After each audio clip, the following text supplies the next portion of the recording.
뉴스에서 보기 어려운 정치인들의 뒷이야기, 언론 보도 이면의 속사정, 기자들의 입으로 직접 전해드립니다. 불사조 기자단, 오늘도 경향신문 박순봉 기자, 문화일보 이은지 기자와 함께합니다. 어서 오세요. 안녕하세요. 네, 또 일주일 동안 수없이 많은 소식이 있었는데 어제 뭐 주말부터 또 이제 팍팍 터지고 있으니까 오늘 뭐 저희 대본 걱정이나 분량 걱정은 안 해도 되는 것 같아요. 그렇죠?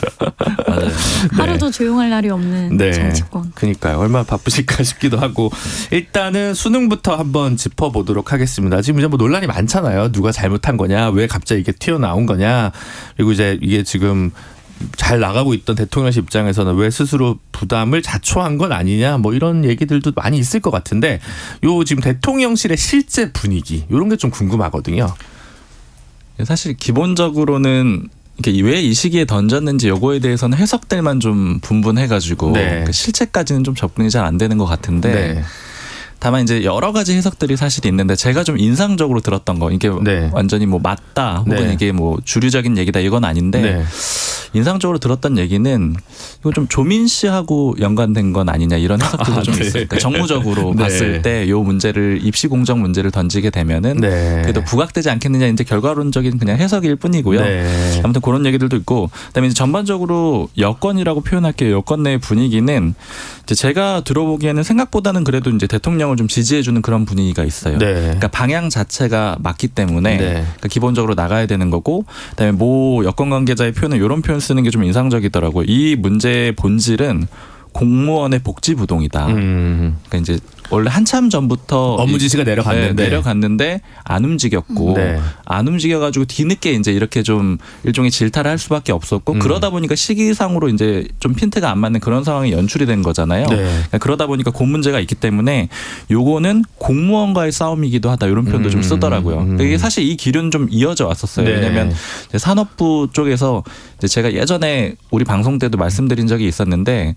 거의 이제 연초였었는데 네. 예전에 원전 정책을 추진하는, 그러니까 문재인 정부에서 네. 그러니까 원전은 이제 그만하는 그 네. 정책을 추진하는 산업부의 그 주요 공무원들이 윤석열 정부에서도 한동안 계속 그 자리를 유지하고 있었거든요. 네. 근데 이런 거 가지고 이제 용산에서는 이건 정말 말이 안 되는 얘기다. 근데 왜 이게 안 움직이냐, 이런 얘기가 했었고, 네. 그 이후에 사실 이제 대통령이 산업부도 질타하는 그런 일도 있었잖아요. 네. 그러니까 아마 이게 이제 좀 연결돼 있는 그런 상황이 있고, 그다음에 이제 다만 그 용산에서 그런, 그 여권에서 그런 얘기도 좀 있어요.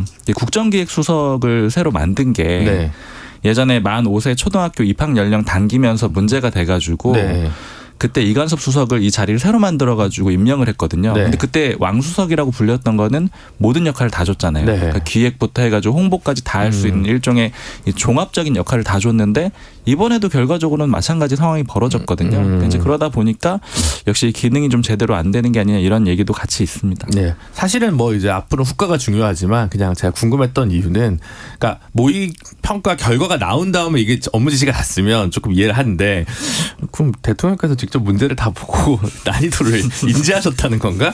그러기에는 조금 아닌 것 같은데, 그럼 여기서 어디가 트리거가 됐을까? 어디에서 정보가 들어갔을까라는 이제 그냥 궁금증이 좀 들어서 여쭤본 질문입니다. 다음은 이은지 기자님, 어제 이재명 대표 교섭단체 연설 갑자기 대본에 없던 게 불체포 특권 포기하면서 점심 식사를 포기하셨습니까? 어떻게 됐나요? 어제 정치부 기자들은 난리가 났을 것 같은데. 네, 어제 그래도 11시 40분쯤에 연설이 끝나가지고 네. 점심은 무난히 먹을 수 있었는데 11시 조금 후에 네. 대표실에서 이 내용이 추가가 될 거다. 미리 기자들한테는 한 20분 전에 언지를 줘서 언지를 주긴 줬군요. 네, 다행히 마감은 할 수 있었던.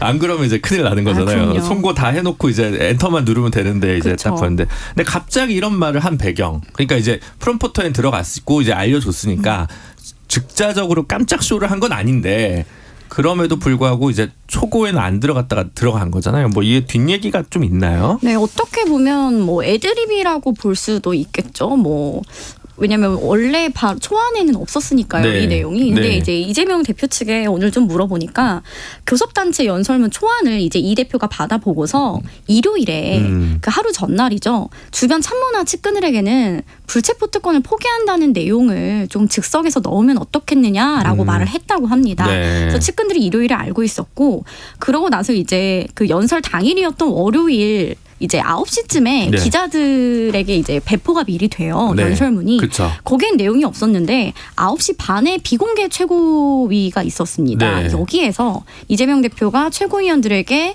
내가 불체포 특권 포기 발언을 하려고 하는데 어떻게 생각하냐 이렇게 좀 의견을 물었다고 하고요. 네. 논의를 거친 끝에 현장에서 그러면 발언을 하자 이렇게 결정이 됐다고 합니다. 그때 최고위원들 발언도 되게 애매하겠네요. 찬성합니다라고 바로 얘기해도 뭔가 그렇죠. 그럼 잡아가라는 건지. 코드가 안 맞는 것 그렇죠. 같기도 하고 막 이렇게 표정 관리 되게 어려웠을 것 그렇죠. 같은데 비공개잖아요. 거기다가 그렇죠. 네. 그래서 또 이 배경을 또 물어보니까 네. 윤석열 정부가 계속해서 이제 실정을 반복하고 있는데도 민주당이 그 대안이 되지 못하고 있다. 이런 부분에 대한 통감을 했고 그래서 이런 상황에 좀 쇄신하는 모습을 보여줘야 한다. 윤석열 정부가 잘 못하고 있는데 민주당도 못하니까. 민주당 못하니까 대안이 못 되니까 그래서 쇄신이 필요하다. 그렇죠. 최근에 또 윤관석, 이성만 의원 체포동의안 이제 부결된 것과 관련해서도 네. 이제 좀 그리고 본인의 체포동의안 부결 사태에 대해서도 좀 결자 해지하자 그런 심정에서 했다고 하더라고요. 의원들 전반적인 분위기는 어떤가요? 의원들 전반적인 분위기는 일단은 비명계 의원들도 너무 놀랐고 너무 의외다라는 반응이 나오는데요. 그래도 이거는 이견이 없이 모두가 잘했다는 반응입니다. 친명계, 비명계 그렇죠. 모두. 네. 네. 근데 다만 방금 전에 비명계 의원을 좀 만나고 왔는데 네. 이렇게 얘기를 하더라고요. 이거는 비명계 의원의 개인 생각입니다만 지금 백현동 한 건밖에 남아있진 않다. 수사 중인 사안이. 네. 근데 이게 현재 증거 부족이나 이런 것 때문에 다시 그 체포동의안이 넘어올 가능성이 굉장히 낮다. 그래서 그러한 걸 알고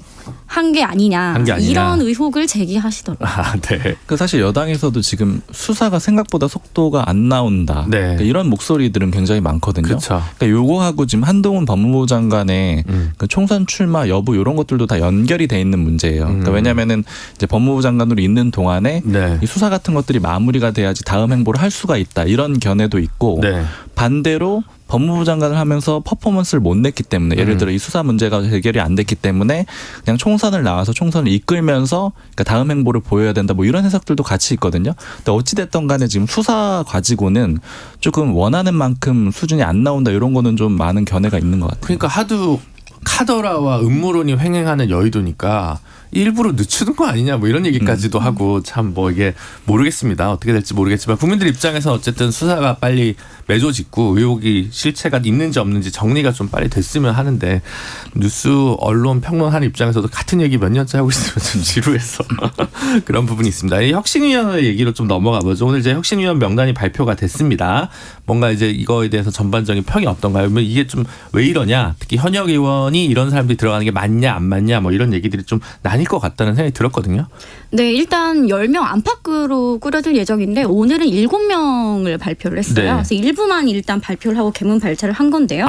그러면 추가로 또 네, 맞습니다. 네. 오늘은 확정된 7명만 발표를 한 거고 네. 추가 인선이 있을 예정이고요. 네. 일단 당내 인사로 이제 현역 의원인 이해식 의원 그리고 울주군수를 지낸 이선호 민주당 울산광역시당 위원장이 포함이 됐는데 네. 두 사람 모두 친명입니다. 네. 그리고 그 외에 원외 인사 5명 중 3명이 이재명 대표가 대선 후보일 당시에 지지 선언을 했거나 선대위에서 활동하거나 네. 이제 친명 이력을 좀 갖고 있어요. 네. 그래서 친명 일색이다, 친명 일색 혁신위원이다 이렇게 좀 비판이 나오고 있는데 네. 제가 이 인선이 난 이후에 비명계 의원에게 이번 인선 평가를 좀 해달라고 했더니 한마디로 이렇게 표현을 하더라고요. 네. 친이 쿠데타다, 친명 쿠데타다. 그래서 왜 그렇게 표현을 하시냐 네. 물어봤더니 쇄신의총에서 이재명 대표가 먼저 혁신위를 꺼냈단 말이에요. 네. 그때 그래서 비명계 의원들이 의아했다는 거예요. 네. 왜 본인이 혁신위를 꺼내느냐. 근데 알고 보니 그게 큰 그림이었다. 이제 그 당시에 비명계 의원들 20여 명이 공개적으로 비판을 했죠. 네. 그리고 친명계 의원이 2명이 나와서 옹호 발언을 했는데 네. 그마저 야유를 받고 들어갔습니다. 그래서 본인이 네. 본인을 지켜줄 사람이 없구나. 네. 본인이 더 이상 설 자리가 없구나. 네. 그래서 본인 친위대를 만들어서 친명 체제를 완성해야 되겠다. 그런 결심을 한 게 아니겠느냐. 그렇기 때문에 친명 구태타다 이렇게 표현을 했다고 하더라고요. 만나신 분이 굉장히 세게 얘기를 하시는 것 같네요. 근데 어쨌든 지금 일부는 이제 그 외부 인사가 이전에 이재명 대선 캠프에 참여했던 인사들도 포함되어 있어서 아직은 좀 진정성이 의심된다.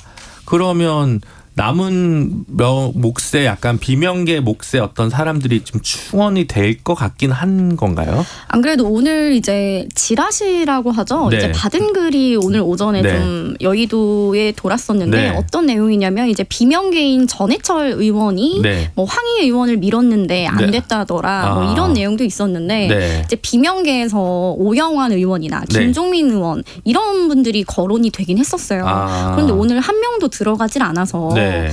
그리고 오늘 오후에 좀 오늘 인선과 관련해서 비명계 쪽에서 페이스북으로 비판글을 올릴 수도 있다는 얘기가 있어요. 지금. 네. 그래서 추후 인선에서는 좀 안배를 해야 내홍이 가라앉지 않을까 싶습니다. 네.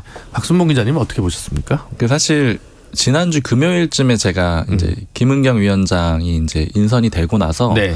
그때 비명계 쪽 기류를 물어봤을 때는 이런 식으로 얘기를 하더라고요.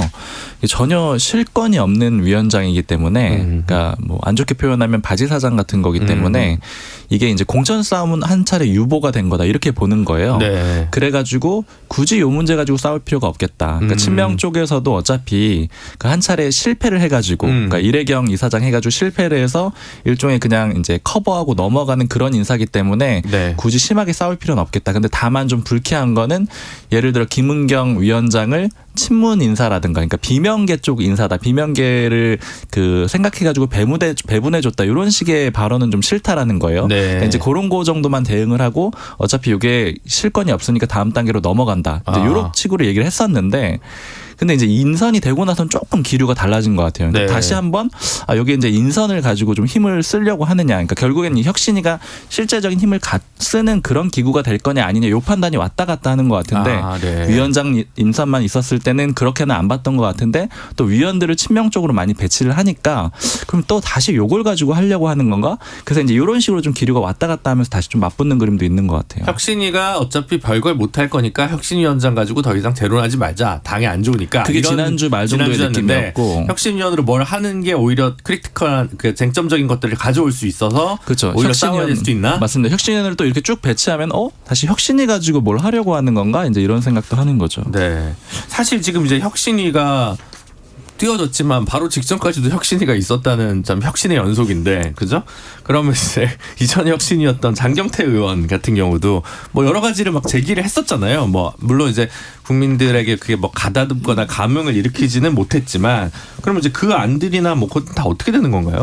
일단 그 새로운 혁신기구 이야기가 나오고서 네. 그 장경태 의원이 최고위에 혁신위에서 지금까지 논의한 내용을 60여 개로 정리해서 보고를 했다고 합니다. 네. 굉장히 많은 양인데요. 그래서 성과가 아예 없는 건 아닌데 다만 말씀하셨던 것처럼 중간중간에 혁신위에서 논의되는 안들이 좀 유출이 됐고 그게 굉장히 지탄을 받았잖아요. 뭐 당원들의 뭐 평가를 뭐 당무감사에 넣는 안이라던가 그래서 좀 빛이 바래게 된 건데요. 네. 다만 이해식 의원이 네. 사실 직전 혁신위 위원이었어요. 그 정치분과 담당이었거든요. 네. 사실 비명계에선 이렇게 얘기를 하더라고요. 어차피 그 혁신위가 사실상 정치분과가 굉장히 중요하잖아요. 네. 이해식 의원이 이번 혁신위에도 참여를 했다는 거는 뭐 그대로 그냥 이관에 간 걸로 보면 된다. 이렇게 좀 얘기를 하더라고요.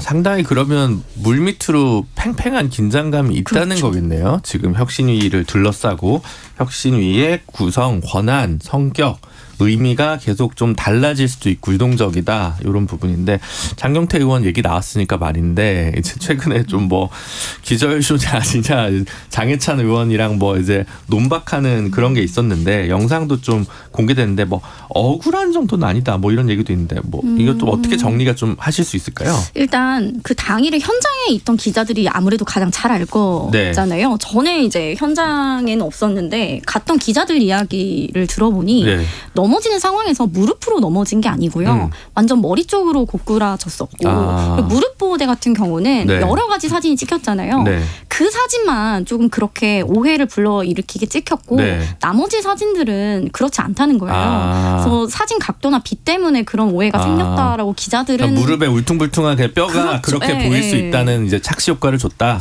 그래서 당일 오후에 네. 커뮤니티에 이 사진이 올라오면서 네티즌이 의혹을 제기를 한 건데 네. 이날 기자들은 말도 안 되는 소리다. 네. 민주당 기자들이 이렇게 얘기를 했는데 다음 날 장해찬 최고위원이 이거를 의혹 제기를 하길래 정말 좀 당황스러웠는데 장경태 의원도 이건 뭐 억울한 정도가 아니고 너무 말도 안 되는 의혹을 제기를 하니까 법적 대응에 나선 거거든요. 네. 이거는 조금 장혜창 최고위원이 좀 더 조금 팩트 체크를 제대로 안 했으면 됐다. 좋았을 텐데. 예. 근데 실제로 그렇게 갑자기 툭 쓰러지니까 무슨 단식 투쟁을 하고 있었던 건 아니잖아요. 장경태 의원 몸이 안 좋은 건가요? 아니요, 그건 아닌데요. 제가 쓰러지고서도 연락을 했어요. 네. 괜찮으시냐고. 근데 잠깐 빈혈이 온 거라고 하더라고요. 그게 아무래도 의원들이 다 네. 차로 이동을 하다 보니까 운동량은 굉장히 적고 이거는 갈 행사는 많으니 이거는 의원 비판입니까? 걱정입니까? 묘한데 정치 혐오입니까? 네. 의원회관에서 운동하는 의원들도 많기 때문에 인권을 생각하는 겁니까? 묘한 이은지 기자님의 독설이었는데, 네. 그래서요. 네. 근데 원래 정치를 하면 안 아프다는 소리를 많이들 해요. 그쵸. 의원들이 네. 그만큼 에너지를 많이 받기 때문인데요. 최근에는 아픈 의원들이 좀 많은 게 한참 환절기였을 때 이재명 대표, 장경태 최고위원, 박찬대 최고위원이 지방 일정을 좀 무리하게 하다가 나란히 독감에 걸린 적이 있어요. 최고위도 못 나온 적이 있고요. 그래서 요즘은 정치를 해도 아픈 분들이 옛날에 아파도 그 표 떨어지거나 공천 못 받을까 봐 소문 안 내잖아요. 특히 그렇죠. 이제 중진들 같은 경우에는 네. 뭐 세대 교체, 뭐 집에 갈 시간 이런 얘기니까 건강한 모습을 일부러 보여주려고 더 노력했었는데, 네 어쨌든 장경태 의원 건강이 좀 안 좋다고 하니 빨리 회복을 바라겠습니다. 근데 젊으니까 이렇게 할 수 있는 걸 수도 있어요. 사실은 이제 나이가 좀 많아서 네. 건강 문제가 약점 중에 하나라고 하면은 절대 이런 약점을 노출하지 않을 거예요. 네. 근데 이제 장경태 의원은 뭐 사실은 젊으니까. 상대적으로 굉장히 젊으니까 네. 뭐 좀 다른 쪽으로 네, 알겠습니다. 다른 소식도 많은데 황보승 의원 탈당 드디어 했습니다. 근데 어쨌든 이게 가지고 논란이 많아요. 뭐 사생활 논란도 있는데 이게 지금 갑자기 또 한번 예전부터 있던 문제가 불거진 문제가 내부에 뭔가 공천과 관련된 알력이나 내년 총선을 바라본 뭐 그런 게 아니냐 뭐 이런 얘기도 있는데 어쨌든 그 지금 황보승 의원의 그 지금 뭐라고 해야 될까요? 생활 동반자라고 해야 될까요? 그 정모 씨 민주당에 있었다가 국민의힘으로 넘어가서 박형준 부산시장 선대위원회에 같이 참여했던 이분도 근데 언론 보면 자기가 출마를 하겠다 이런 얘기가 있는 것 같더라고요.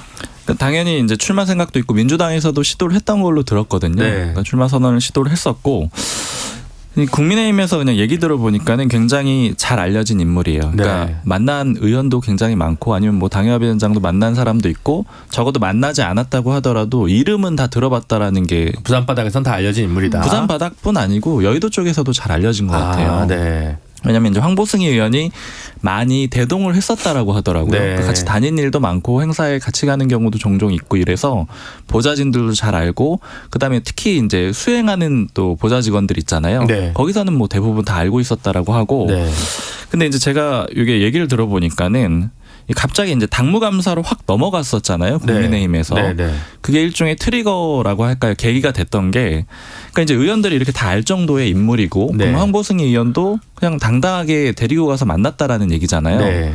근데 이 호적 정리가 안 됐다라는 게 이번에 이제 드러나게 된 거잖아요. 그러니까 그게 좀 결정적으로 영향을 줬다는 거예요. 그러니까 네. 지도부에서 봤을 때 요거는 결국에는 이제 도덕적으로 문제를 삼을 수밖에 없지 않겠느냐. 그러니까 그 부분은 좀 명확하다. 그러니까 이제 호적 정리가 안 됐다라는 게 이제 이 정모 씨가 안 됐다는 거죠. 그렇죠. 황보승 의원은 당선된 이후에 이혼을 했습니다. 맞습니다. 그러니까 정모 씨가 안 됐는데 네. 이제 이렇게 관계가 이렇게 되니 네. 그러면 이제 또 불륜처럼 해가지고 공격을 받을 소지가 있으니까 네. 당에서 긴급하게 이렇게 좀 대응을 했다라고 하고 그러니까 결국 이런 문제로 이제 불거지면서 황보승 의원도 이렇게 이제 불출마 선언도 하고 탈당도 한 상태라서 사실 정모 씨가 당에서 뭘 하기라는 거는 같이 꺾인 거다.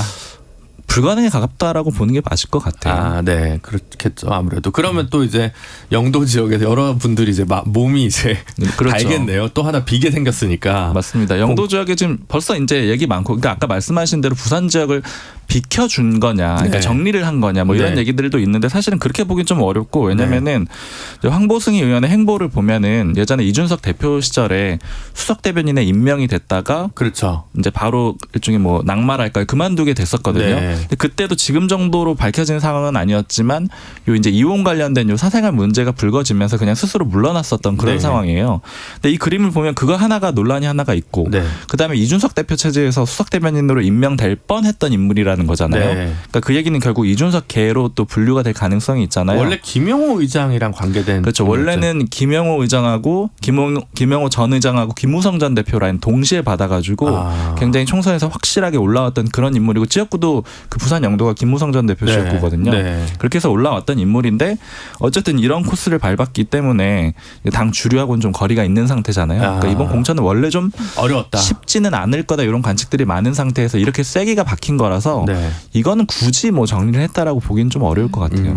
원래도 쉽지 않은 곳이었다. 그러니까 분이었다. 공천 받기가라는 얘기네요. 네, 알겠습니다. 부산 지역에 하여튼 물갈이 폭이 커진다는 얘기가 자꾸 이제 여의도에서 돌리니까 그런 것 중에 일환으로 좀 보여지는 부분이 아닌가 싶습니다.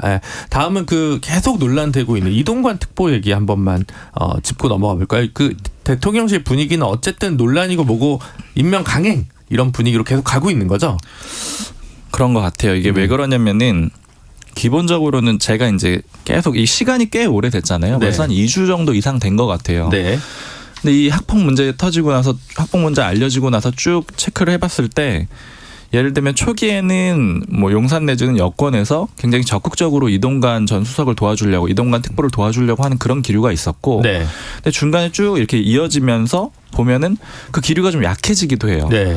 그래서 이제 최근에 물어봤을 때는 참모들은 반대 의견도 좀 많아졌다라는 겁니다. 네. 근데 이제 이런 것들은 기본적으로 변수가 아닌 게 네. 대통령이 상당히 신임을 하고 있고 임명을 하려는 의지가 강하다라는 게 좀 일반적이에요. 그러니까 이 부분은 변하지 않고 있어요. 그러니까 결국은 임명권자가 네. 이 마음이 강하기 때문에 결국은 임명을 하지 않겠느냐 다들 이렇게 예측을 하고 있는 그런 상황인 거죠. 네, 그렇다면 일단은 이번 주 금요일로 예상되는 한상혁 전 방통위원장의 면직 관련 집행정지 가처분 결과 그리고 이후에 또 뭐 있을 수 있는 언론의 후속 보도에 따라서 시기가 좀 달라질 수는 있겠지만 그럼에도 불구하고 현재까지는 대통령의 의지는 확고한 것 같다. 맞습니다. 그리고 사실 이게 이제 그 지난주에도 비슷한 말씀을 드렸던 것 같은데 이제 이동관 특보가 이렇게 계속 얘기가 올라왔다가 내려왔다가 지금 수능 문제 때문에 쏙 들어가기도 하고 이렇게 왔다 갔다 하고 있잖아요. 네. 이런 과정을 거치게 되면은 상대적으로는 논란이 좀 약해지는 효과가 있는 거예요. 미리 이제 너무 지겨워져서 그렇죠. 이미 풀어나가지고 네. 이제 새로운 얘기가 더 이상 없는 상태로 한동안 지속이 되잖아요. 네. 그러니까 결국 새로운 의혹이 또 나오느냐 안 나오느냐 이런 것들을 주요하게 보는데 안 나오게 되면은 결국 강도는 약해지잖아요. 네. 잊혀지게 되고 이제 이런 과정이기 때문에 이제 아마 더 임명을 할 만한 여건이 더 만들어졌을 것 같고 그다음에 지금 이제 그 대통령이 이제 수능에 대해서 발언한거나 아니면 네. 여건에 대응하는 거에 대해서 네. 국민의힘에서 굉장히 이제 비판적으로 보는 사람들도 소수 있는데 네. 이 비판적으로 보는 사람들 중에 일부는 아주 그냥 뭐 반 이제 웃자고 하는 얘기로는 이거 이동관 수석 네. 쉽게 넘어가게 해주려고 요구한 거 아니야 이렇게 좀 얘기하는 사례도 있거든요. 근데 논란으로 논란을 덮는다. 그렇죠. 근데 그게 그냥 웃자고 하는 얘기겠지만 어쨌든 다른 이슈들이 계속 터지고 있기 때문에 네. 이동관 수석 문제는 굉장히 좀 약화된 느낌이 있습니다. 네. 수신료 분리징수라는 가장 험한 거를 먼저 시행해서 논란을 줄인다. 뭐 이런 분석도 한편에서 있는 것 같습니다. 네. 그 부분 여기까지 하고요. 인지 기자님, 이낙연 전 총리가 귀국을 한다고요. 정치 활동 재개하는 겁니까? 24일에 이제 귀국을 하는데요. 네. 일단 당장 당 내에서 할 수 있는 그 운신의 폭은 좀 적을 걸로 보입니다. 네. 그 상임 고문으로 이제 돼 있어서 네. 외곽에서 윤석열 정부 실적을 지적하거나 뭐 민주당이 나아갈 방향 뭐 이런 거에 대해서 코멘트는 가능한데 다만 이제 조심스러운 게 지금 이 전 대표가 들어와서 이재명 대표가 각을 세우거나 이런 그림으로는 본인한테도 안 좋은 걸 알아서 네. 그런 방식으로는 정치 활동을 하지 않을 걸로 다들 보더라고요. 일단은 조금 거리두기를 하는데 총선 때 그럼 출마는 할 거라고 보세요? 어떻게 봅니까? 다들 출마는 안 할 걸로 안 하는 보고요. 겁니까? 공천을 아무도 안 주는 겁니까? 뭐 둘 다일 수도 있을 것 같은데요. 네. 뭐 정치는 생물이기 때문에 내년 총선을 앞두고 또 어떻게 구도가 바뀔지는 모르지만 설사 다음 대선을 노린다고 하더라도 총선 출마에는 부정적인 것으로 알려져 있습니다. 마땅한 지역구가 좀 애매한 부분이 있겠죠. 그렇죠. 다시 좀 출마할 수 있는 명분도 쌓기가 어려운 상황이고요. 네. 24일 토요일인가 귀국한다고 하는데 네. 그러면 누구 또 당번 한 명 가는 겁니까? 당번이. 아니 그러니까 기자 토요일 날 원래는 그럼요. 네. 또 이제 강제 근로를 시키는 제가 늘 기자분들의 인권을 이제 고민하고 있어서 그렇습니다. 요새는 많이 좋아져서 네. 뭐 주말이나 이럴 때 나가면 하루 평일에 쉬고 이런 식으로 예전 네. 같지는 아니 추가 않아요. 수당이 나오거나. 네, 알겠습니다. 수당은 크게 의미는 없는데. 방송 출연료 수당이라도 좀 잘 챙겼으면 좋겠는데 수신료 블리징스 때문에 어떻게 될지 모르겠습니다. 네, 그 다음에 그 국민의힘 그 이제 사고 당협이나 그 뭐죠 지역위원장 없는 자리들이 좀 많잖아요. 근데 네. 그 상황에서 지금 뭐 조강특위를 꾸린다 뭐 이런 얘기도 있고 하는데 지금 뭐 어떻게 지금 요 관련해서 총선 준비와 함께 사고 당협들이라고 할까요? 지역위원장 없는 날짜 어떻게 정리하는 수순 단계에 들어갈 거잖아요. 국민의힘 같은 경우는. 그렇죠. 예. 그러면 지금 근데 문제는 누가 원하나? 뭐 예를 들면 이제 그러니까 지지율이 이제 정부 지지율이 높지 않다 보니까 수도권이 어려우니까. 네, 수도권이 어려우니까 사실은 지금 부산 같은 데 가고 싶어 하지 지금 수도권에 있는 지역 위원회 빈대는 별로 안 노릴 것 같은데 당내에서도 막 등급을 나눈다는 얘기도 있잖아요. 그렇죠. 그래서 이 문제는 어떻게 대응하는 분위기가 좀 있나요? 총선 준비 관련해서. 사실 이제 어제 그 수도권 뭐 의원, 네. 그다음에 뭐 당협위원장 아니면 출마를 원하는 사람들 네. 4명한테 물어봤어요. 지금 일단 진짜 분위기가 좀 어떠냐. 이 방송을 위해서 너무 많은 준비를 하시는 거 아닙니까? 근데 좀 가볍게 쭉 물론 많이 준비를 하죠. 네. 준비하는데 가볍게 이제 어떠냐 분위기들 이런 것들은 가끔 물어보니까요. 네. 원래 종종 물어보고 네. 그다음에 대통령 지지율 얼마 되면 이길 만하냐 뭐 이런 것도 많이 물어보거든요. 네. 근데 여하튼 어제도 또 물어봤는데 쭉 물어보니까 이제 기본적으로는 다들 걱정을 하는 분위기가 있는 거는 사실이에요. 네. 그러니까 왜냐면은 지금 임기 초임에도 불구하고 대통령의 지지율이 역대 대통령보다 그렇게 높은 편은 아니고 낮은 편에 가까우니까 좀 쉽지는 않겠구나 이런 걱정들을 하는 사람들은 많습니다. 근데 다만 그렇게 해가지고 수도권에 당협위원장이 없을 정도의 수준이냐 이렇게 물어봤을 때는 그 정도는 그건 아니다. 아닌 것 같아요. 네. 그러니까 이제 지역별로 온도차는 확실히 다른데 경기 남부 쪽은 상당히 좀 부담 갖는 사람들이 있고 네. 그다음에 서울은 뭐 몇 개 지역구들 있잖아요. 네. 그러니까 굉장히 어려운 지역구들 있잖아요. 네. 거긴 좀 옮기고 싶다 뭐 이런 얘기 하는 사람들은 있어요. 그건 있는데 다만 못 구할 정도는 아니라는 게 일단 제가 이제 들었던 얘기 중에 좀 인상적인 거는 이렇게 나눠서 보자라는 거예요. 일단 이게 사고 당협이 많은 이유의 첫 번째를 봐야 되는 거는 네. 자리가 많아서 그렇다라는 겁니다. 그렇죠. 워낙 현역이 없으니까. 맞아요. 네. 왜냐면은 예를 들어 이제 어려운 지역구 이제 그 신보라 전 의원 같은 경우에는 파주는 좀 이제 만만치 않다라고 보는 상황인데 네. 근데 이제 자리를 하나 줬단 말이에요. 아. 그럼 이럴 경우에는 너 총선 출마할래 여기 갈래 하면은 나 그럼 거기 갈래 이렇게 하는 사람들이 많다라는 거예요. 네. 그런 식으로 빠져 있는 자리가 많고 그다음에 그 지자체장으로도 많이 빠졌죠. 네. 그러다 보니까는 공석이 많은 거고 그다음에 두 번째로 봐야 되는 거는 이 의원들이 수도권 선거를 걱정한다. 여기에 네. 대해서 회의적으로 비판하는 사람이 뭐라고 하냐면은 지난번 총선 때 국민의힘 완전 참패했잖아요. 그렇죠. 참패했는데 그 와중에 수도권에서 당선된 국민의힘 의원들의 지역구를 보자라는 거예요. 네. 거기는 그러면 너무너무 좋은 데죠. 너무너무 좋은 데죠. 너무너무 어려운 총선에서도 이긴 수도권 의원들이라는 거는 네. 사실은 뭐 TK 내지는 네. PK 지역과도 비교해도 밀리지 않는 그런 좋은 지역구라는 거예요. 그렇죠. 그러니까 이 사람들은 결국에는 공천이 걱정인 거지 그렇죠. 수도권의 분위기가 걱정인 건 아니다. 그다음에 이제 당협위원장들 같은 경우에는 걱정일 수가 있는데 다만 어찌됐든 간에 지금 얘기가 나오는 것들이 대통령 지지율이 한 40% 정도 되면은 본인이 잘하면 열심히 하면 당선이 될 수가 있다 이런 얘기들을 하거든요. 그러니까 이제 아주 기대를 못할 정도는 아니고 그러다 보니까 사실은 그 당협위원장들은 한번 공천을 받아가지고 그 포스터 붙이는 것도 굉장히 중요한 이력을 그렇죠. 생각하거든요. 네, 그렇죠. 그러니까 그렇기 때문에 뭐 완전히 못 구할 정도 이렇게 보기는 어려운 것 절대 같아요. 아니다. 다만 호남은 좀 어려울 수는 있을 뭐 것 같고요. 그거야 늘 그런 거니까요. 네, 맞습니다. 그럼 민주당 어때요? 왜냐하면 제가 요즘 여론조사 쭉 보면 서울 쪽은 왔다 갔다 해요. 엎치락뒤치락 하는 게 네. 많은 것 같아가지고 내년 총선 수도권 특히 서울 쪽 어떻게 보고 있나요, 민주당은? 일단 민주당은 올해 초까지만 하더라도 수도권이 조금 어렵다고 봤는데 네. 최근에 이제 후쿠시마 오염수 사태라든지 이런 것 때문에 약간 다시 돌아왔다고 보고 있어요. 근데 돈봉투가 있어서 그게 악재도 또 있잖아요. 그런 게 있었지만 뭐 빠르게 그래도 수습을 했다고 보고 있더라고요. 그래서 수도권에서 예를 들어 지금 당장 내년 총선을 이제 치르게 된다 하면 네. 국민의힘으로 넘어갈 곳은 많아야 2개다. 이렇게 얘기를 합니다. 그건 좀 제가 심한 거 아닐까요?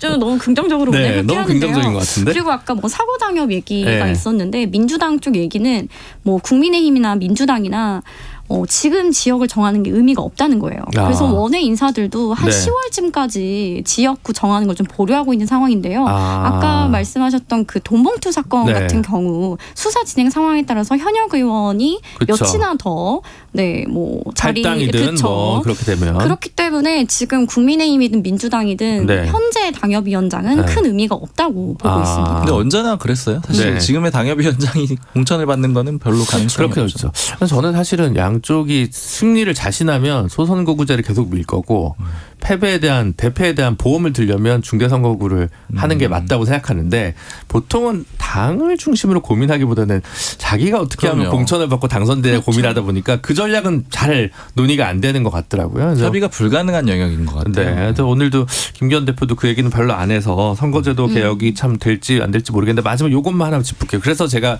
이 얘기를 한 이유는 제3지대 특히 금태섭 신당 야양자 의원도 신당 얘기하고 있는데 요거는 지금 좀 흐름을 어떻게 보고 계십니까? 전에 그때 특히 그 금태섭 전 의원이 토론회 개최했을 때 네. 당시 참석했던 사람들 민주당 사람 국민의힘 사람 다 물어봤는데 네.